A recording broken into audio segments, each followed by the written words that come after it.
If you are in a narcissistic, abusive, toxic, manipulative relationship, or if you have made an escape plan, you're about to get out, or you've gotten out and you are going no contact, you're no contact right now, any of the phases, you've already been out, let's freaking talk, okay? So after you leave, right? When I left and I was no contact, unfortunately, the place where I was staying wasn't a fully secure, safe place where I was out of reach and my narcissistic ex couldn't find me. That's a big part. Make sure that you have a safe place where the narcissist or the toxic person won't find you.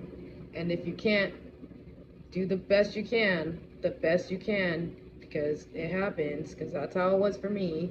So I ended up, the place where I was at was not that safe. Then I ended up leaving to stay at a friend's house for like a month. I would switch between my friends' houses, right? And I would just stay out for a long time. And a part of after getting out was like learning to recalibrate like your nervous system, to learn to feel safe in your body and to know that you're safe and not be in fight or flight constantly. Breaking the trauma bond, to me, I quit drinking alcohol and I was like a raging alcoholic, and I detoxed like without any freaking help. Ugh, horrible. But honestly, the trauma bond was harder for me. It was really hard. There's a lot of freaking, for me, I think I've learned to attune to my emotions and communicate with people, so everyone around me knew I was like going through something. And like, I mean, if you just freaking looked at me.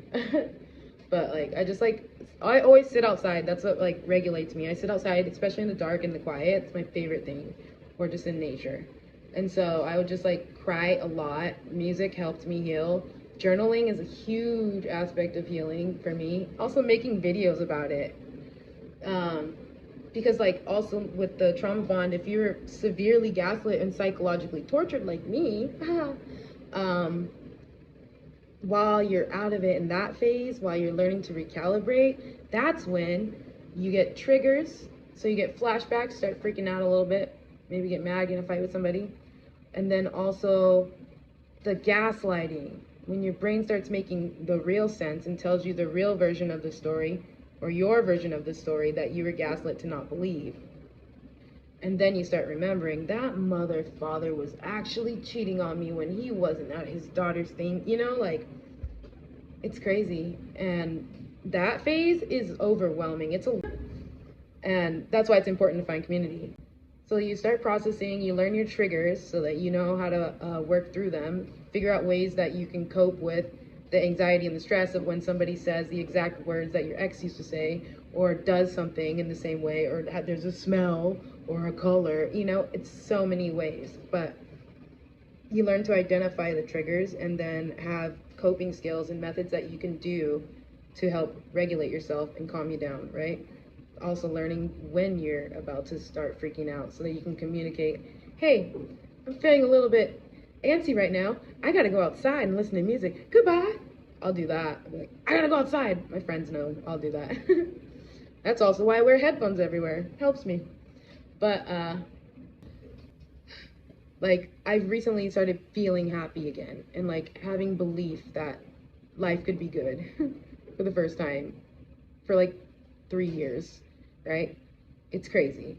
And what I have learned now is learning to cut out people that are not emotionally safe for me, you know? People that don't resonate with me, that can't take accountability, people that aren't honest, people that don't have any empathy, you know? All of those things, that's a huge part of like my recent journey is like literally not being friends and cutting off friendships with certain people. And then anybody that's trying to come into my life, it's like I'm clearly communicating with them exactly what type of relationship we should have, or like the way I like to keep my relationships like healthy and upbuilding. We communicate things and work through things together, and we take accountability, and we use compassion and come from a place of love and not hurt.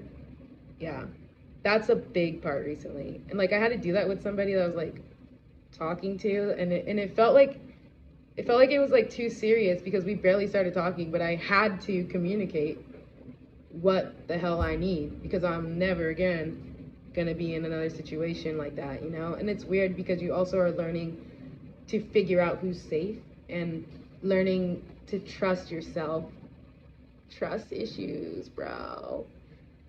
Yeah. And then even in the freaking dating thing, like the tiny bit of experience I had in dating, whoa, hot mess inside my head, like, and I didn't even know. So apparently, like, triggers that you have from the narcissistic relationship aren't, not all of them are gonna come out until you're in a relationship again. Isn't that crazy? So it's a big deal to make sure that if you do get romantically involved with somebody, that they are emotionally safe for you, you know? If you are in no contact, it gets better. I promise you. If you are in it, you can get out. Okay?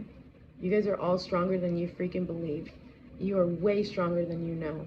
And this is the hardest time that you're gonna go through. But it will get better. It's a pendulum. Life is freaking ebb and flow. You know, you feel so down. It's how down you feel right now, it's gonna be freaking 10 times as better, I promise you. I worry about my freaking people in manipulative, narcissistic relationships. Like, please stay safe. I'm validating your feelings and I know exactly what you're going through, okay? All right, guys. Thanks. Bye.